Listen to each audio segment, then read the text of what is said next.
Hi there! Thanks for coming by PosterCentral.com's video blog today.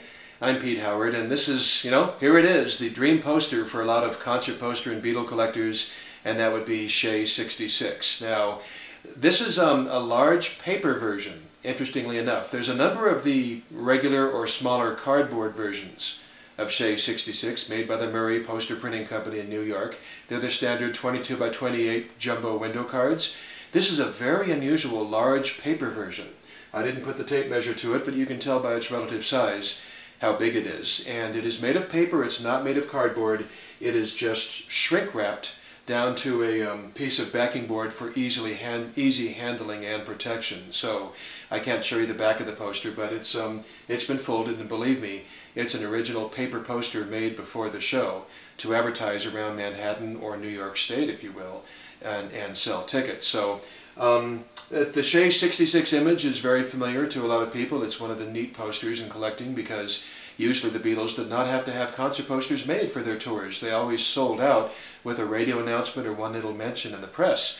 However, by the time they got to 66, of course, sellouts were a lot harder to get. And then 64 and 65, everything sold out, and in 66, do I want to say not many sold out, or certainly there were a lot of unused tickets left over after the tour. So it's a momentous occasion. You know, the Beatles would play this date at Shea, then they'd go to the West Coast and do 3 cities, Seattle, Los Angeles, and San Francisco, and that was it for the Beatles' performing career. So only 14 cities on this 1966 tour of North America. So, and this is, of course, not to be confused with Shea 65, which was the Beatles' biggest show ever and which did sell out in an instant with just one media mention. So in this particular case, in 1966, only, if you will, in quotes, 44,600 tickets were sold, leaving about 11,000 short of a total sellout.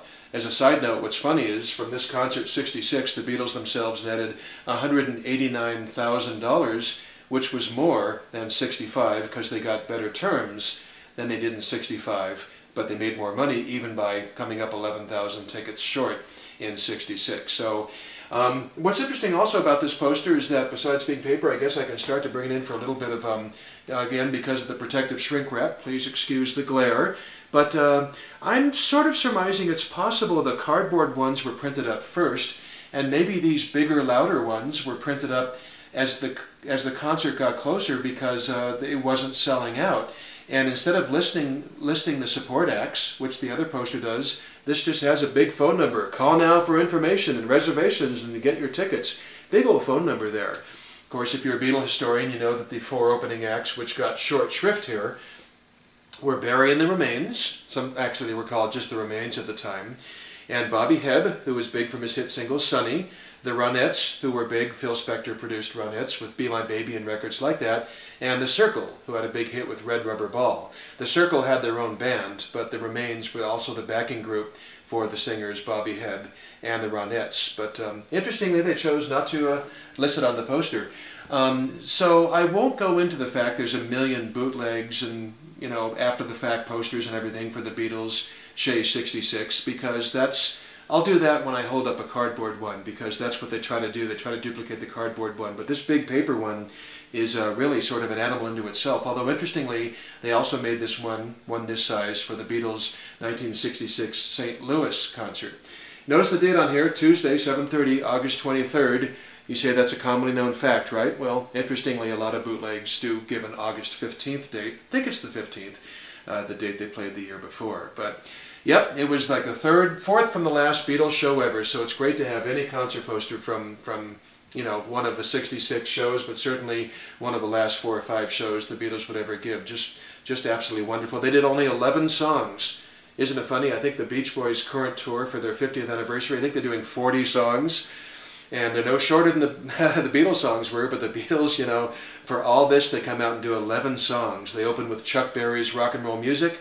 They closed with Little Richard's Long Tall Sally. So that's a nice, book-ended homage to the founding fathers of rock and roll that so influenced the Beatles. And the 9 songs in between were band originals. And of course, George got his turn at the mic with If I Needed Someone, and Ringo got his turn at the mic with I Want to Be Your Man. And the other 7 naturally sung by John and Paul. Do I need to point out who John and Paul are? No, I won't. Okay. What I will do, though, is I'll come in and show you the Murray poster printing credit on this one, down in the lower right-hand corner. There it is, with the union bug and everything. And, you know, it's just, these things were advertising posters. That's what we love about them today, but they didn't think to save many of them, or any of them. So, great piece. Beatles 66 Shea. Beautiful, authentic, original, large concert poster. Just the cat's meow and whiskers combined in the same bowl. So, hope you enjoyed seeing it. Great fun showing it to you. And we'll try to come up with a winner for next time. I'll do my best. When I say we, it's just me, but, you know, the royal we. So, anyway, thanks for coming by. Take care. We'll see you next time. Bye-bye.